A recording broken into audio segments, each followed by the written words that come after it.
সীমান্ত এলাকা দিয়ে অবৈধভাবে অস্ত্র চোরাচালানের মেকানিজমটা একটু ভিন্ন। যেমন কিছু কিছু ক্ষেত্রে দেখা যায় যে সীমান্তের জিরো লাইনে বা জিরো লাইন থেকে শূন্য রেখা থেকে একটু ভিতরের দিকে ভারত থেকে আসা কিছু চোরাকারবারি অস্ত্রগুলো মাটির নিচে পুঁতে রেখে চলে যায় রাতের আধারে।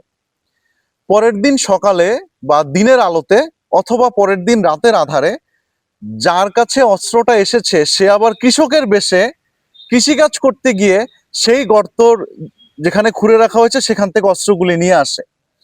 তো আমাদের গোয়েন্দা তৎপরতা বৃদ্ধির কারণে আমরা আগেই খবর পেয়ে গিয়েছি যে কোন স্থানে আনুমানিক কোন জায়গাটাতে অস্ত্রগুলি পুঁতে রাখা আছে।